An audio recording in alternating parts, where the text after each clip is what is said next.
नमस्कार दोस्तों, जैसा कि आप जानते हैं कि इस समय यूपीपीएससी का इंटरव्यू चल रहा है और हमारे साथ एक सर हैं जो अभी यूपीपीएससी का इंटरव्यू देकर आ रहे हैं। तो सर से हम उनका नाम जानना चाहेंगे और उनका कोई एजुकेशनल क्वालिफिकेशन और वो कहाँ के रहने वाले हैं। मेरा नाम अभिनेश कुमार है जी। मैंने भूगोल विषय से जो है एमए किया है। वर्तमान में इलाहाबाद विश्वविद्यालय से पीएचडी कर रहा हूँ। इलाहाबाद विश्वविद्यालय से पीएचडी कर रहे हैं आप।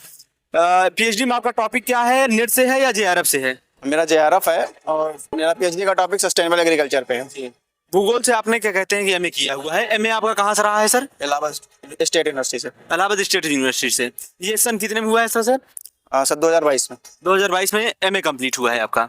उसके बाद अभी आप नेट जेआरएफ कब क्वालिफाइड किए थे? जेआरएफ में फर्स्ट सेमेस्टर में ही कंप्लीट हो गया था जी। उसके बाद फिर 2023 लास्ट में मैंने पीएचडी में एडमिशन लिया। जी। आपके गाइड कौन है? मेरे गाइड कोयल पाल है। कोयल पाल। हाँ। डॉक्टर कोयल पाल, इलाहाबाद यूनिवर्सिटी में। जी जी जी। तो सर आप कहाँ के रहने वाले हैं, किस जिले के रहने वाले हैं, गांव का नाम बताइए। मैं प्रयागराज का रहने वाला हूँ। मेरे गाँव का नाम बेरुई है, फूलपुर तहसील में पड़ता है। वैसे तो हम भी फूलपुर तहसील के बगई खुर्द गांव के रहने वाले हैं हम लोग। बगईखुर्द। जी। और आप बिरुई गांव के रहने वाले हैं सर, तो बहुत बहुत धन्यवाद, बहुत बहुत कांग्रेचुलेसन सर। अपनों से मिलकर बहुत अच्छा लगता है कि कोई आपस का इंसान मिलता है, तो बहुत अच्छा लगता है सर। ये बताइए कि सर लोगों का थोड़ा इंट्रोडक्शन दीजिए, आप दीजिए। सर मेरे बहुत घनिष्ठ मित्र हैं जी। 10 साल से मेरे साथ में हैं, तैयारी कर रहे हैं। तैयारी के समय में हमारे साथ हमेशा उपलब्ध रहे हैं जी। मेरे बड़े भैया हैं, विवेक कुमार नाम है जी। और मेरे छोटे भैया हैं, अभिषेक कुमार नाम है जी। सर के बारे में थोड़ा बताइए सर, कि सर की एजुकेशनल क्वालिफिकेशन क्या है, सर अभी क्या कर रहे हैं? सर वर्तमान में गाजीपुर यूनिवर्सिटी से जो है पीएचडी में एनरोल हुए हैं जी।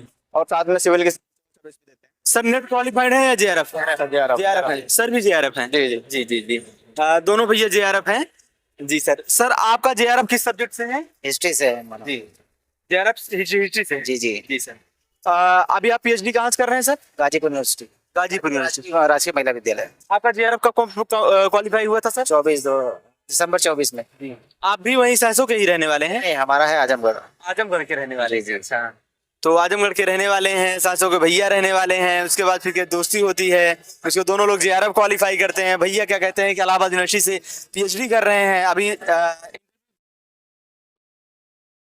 मुझे बहुत अच्छा लगा कि जी सर। मेंस आप भी दे रहे हैं सर या? नहीं नहीं, इस बार नहीं देंगे, वो आप आगे कोशिश करेंगे, इसका 2025-26 का देंगे। सर से मोटिवेशन लेकर के आप भी कहते हैं 2026 का अटेम्प्ट है। बिल्कुल बिल्कुल। भैया हम आपसे जानना चाहेंगे कि भैया के बारे में थोड़ा बताइए, भैया का स्वभाव क्या है, कैसा है? थोड़ा आप इमोशनल हमको लग रहे हैं, बट भैया ने क्या हार्डवर्क की है उसके बारे में बताइए। मेहनत तो बहुत किया है जी। दिन रात लगा के मेहनत किया है जी। बहुत स्वभाव अच्छा है इनका जी। घर का अच्छे से एकदम चलते हैं, बहुत अच्छे लगते हैं। सरसों के बेरुई गांव के रहने वाले? जी बेरुई गाँव के। जी। भैया का ग्रेजुएशन कहाँ से हुआ है? यूनिवर्सिटी से हूँ। सर किस किस यूनिवर्सिटी से आपका ग्रेजुएशन हुआ है? इलाहाबाद स्टेट यूनिवर्सिटी से। इलाहाबाद स्टेट यूनिवर्सिटी से। सर आप भैया के बारे में थोड़ा बताइए कि कैसे हैं, डिलीजेंट है, हार्ड वर्किंग है, कैसे हैं? ये तो आप लोगों को प्रशासनिक ये पावर में आएंगे तो आप लोग खुद ही एहसास होगा। जो है भाई तो हम तारीफ ही करेंगे, लेकिन दिल के बहुत सही इंसान है।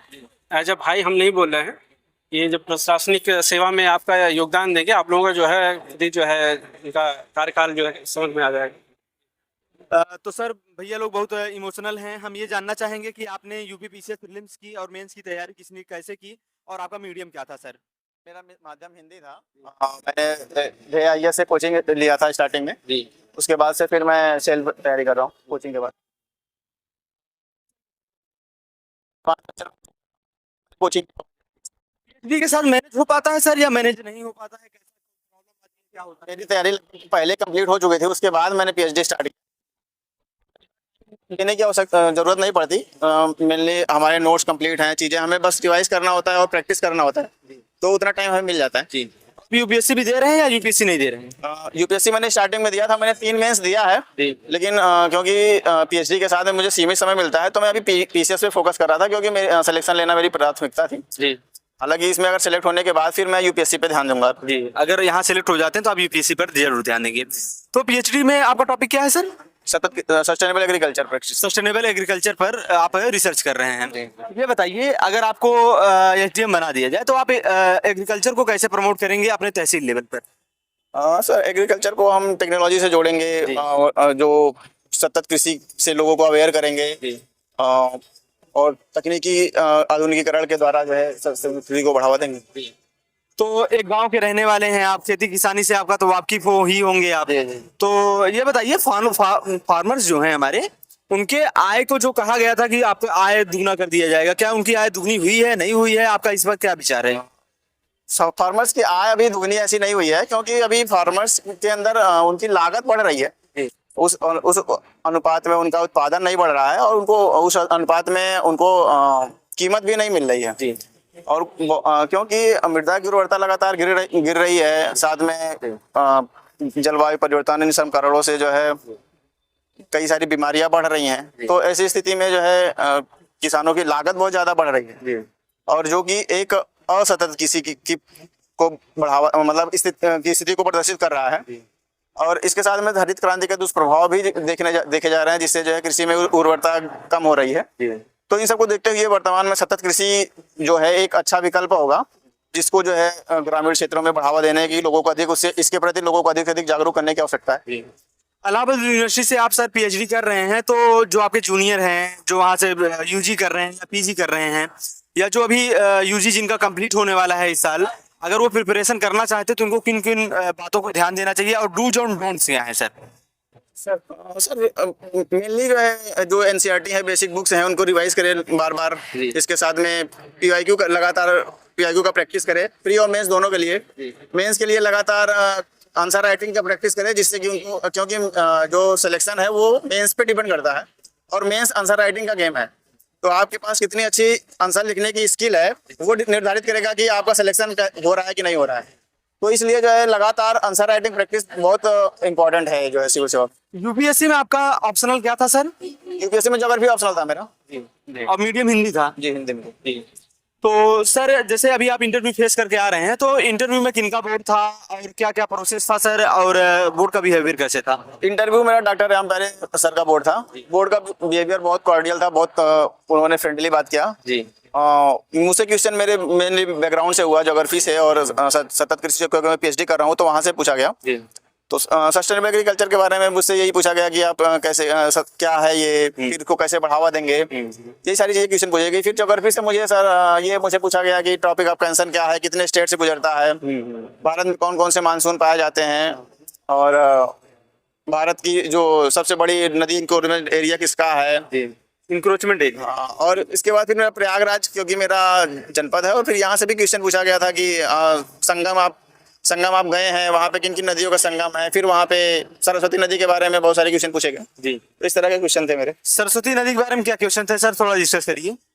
ये था कि इसका वैज्ञानिक ओरिजिन कहाँ है, और क्या वास्तव में यह सरस्वती नदी यहाँ पे बहती है, करती है कि नहीं? जी, यही क्वेश्चन थे जी। जी बस जी। सर ये जानना चाहेंगे कि जो बच्चे अभी यूपीपीएससी की तैयारी कर रहे हैं या यूपीएससी की तैयारी कर रहे हैं, उनको अपने अंदर कौन कौन से सुधार करने चाहिए, और कौन वो सिविल सर्वेंट्स के जो वैल्यूज हैं जिनको उनके अंदर अपने अंदर इनकलकेट करना चाहिए, so that he are see can qualify it? जो स्टूडेंट है उनको लगातार मेहनत करना चाहिए, लोगों के प्रति संवेदनशील होना चाहिए, एम्पैथिक होना चाहिए। इसके साथ में भी हार्ड वर्क उसका कोई विकल्प नहीं है। और साथ में जो है सिविल और बहुत सारी बुकों के चक्कर में नहीं पड़ना चाहिए, अध्ययन सामग्री को सीमित रखा चाहिए, लेकिन उसको बार बार रिवाइज करने की आवश्यकता है। इसके साथ में जो है पीवाईक्यू पे बहुत ज्यादा ध्यान देना चाहिए, जिससे कि वो एग्जाम के पैटर्न को समझ सके। तो ये करने का सकता है जी। तो सर ये बताइए कि जैसे मान लीजिए बच्चे जो तैयारी कर रहे हैं या फिर जो प्रिपरेशन में आना चाहते हैं, तो उनको और कौन सी सावधानियां हैं जो बरतनी चाहिए? यही है कि सर तैयारी में क्या होता है, बच्चे पूरी तरह से लग जाते हैं, वो अपने स्वास्थ्य का भी ध्यान नहीं देते, स्पोर्ट्स से दूर हो जाते हैं, केवल पढ़ाई पे ध्यान देते हैं। तो हमेशा लाइफ में बैलेंस रखना चाहिए। पढ़ाई एक हिस्सा है जीवन का, लेकिन पूरा जीवन नहीं है। उसके साथ में आपको हमेशा अपने एंजॉयमेंट के लिए, अपने मनोरंजन के लिए स्पोर्ट, रनिंग, ये सारी चीजें करनी चाहिए। और उसके साथ में एक सीमित समय में पढ़ाई करनी चाहिए, लेकिन पढ़ाई में हमेशा कंटिन्यूटी रखनी चाहिए। अगर आप पूरा दिन पढ़ने की आवश्यकता नहीं है, लेकिन अगर आप 6 घंटा 8 घंटा भी पढ़ते हो लगातार, तो वो इम्पोर्टेंट है। प्रयागराज के बिरमी गांव के रहने वाले हैं सर, अगर मान लीजिए आपको फूलपुर तहसील का एसडीएम बना दिया जाए, तो आप फूलपुर में कौन कौन सा सुधार करना चाहेंगे? फूलपुर में क्योंकि फूलपुर मुख्यतः कृषि प्रधान क्षेत्र है, तो वहाँ पे कृषि की जो समस्याएं हैं, निम्न उत्पादकता है, आधुनिकीकरण का अभाव है, ये मुख्य समस्याएं हैं जिनको समाप्त करने की आवश्यकता है। करप्शन को कैसे टैकल करेंगे? जो लेखपाल लेवल पे या वीडियो लेवल पे होता है उसको आप कैसे टैकल करेंगे? करप्शन के लिए सर सोशल मीडिया का उपयोग करेंगे, वहाँ पे पोर्टल बनाएंगे जहाँ पे लोगों की रिपोर्टिंग करप्शन कर रहे लोगों का रिपोर्ट लेंगे, हेल्पलाइन नंबर देंगे लोगों को जिससे उसे फीडबैक ले सके, तो इस आधार पे जो है फिर फीडबैक लेंगे उसके ऊपर कार्रवाई करेंगे। आपकी हॉबी क्या है सर? क्रिकेट खेलना। क्रिकेट खेलना। फेवरेट क्रिकेटर कौन है? युवराज सिंह। युवराज सिंह। युवराज सिंह मुझसे पूछा गया था कि आप फेवरेट क्रिकेटर कौन है, क्यों है वो, ये भी पूछा गया था। इसको हमको बताइए कि आपके वो युवराज सिंह ही सबसे फेवरेट क्रिकेटर क्यों है? ये युवराज सिंह ऑलराउंडर हैं, अच्छे बैटर, अच्छे बॉलर और अच्छे फील्डर भी हैं। इसके साथ में उन्होंने देश को 2 वर्ल्ड कप जिताने में बहुत महत्वपूर्ण भूमिका निभाई थी, और फिर उनका जीवन जो है बहुत संघर्षों से भरा रहा है, जिसमें उन्होंने बहुत अपने दृढ़ता का प्रदर्शन दिया, तो इस कारण से जो है वो मेरे आइडल हैं। सर आप सर के दोस्त भी हैं, तो सर से हम आपके बारे में जानना चाहेंगे कि आप अपना एजुकेशनल क्वालिफिकेशन और क्या कर रहे हैं सर इस समय, ये बता दीजिए। इस समय सर अब वही PhD JRF कर रहे हैं जी। और आजमगढ़ से हुआ है जी। तो अभी आप PhD कर रहे हैं? जी। रिसर्च टॉपिक क्या है सर? हमारा रिसर्च है पूर्वांचल के ऊपर है, पूर्वांचल पे समग्र है।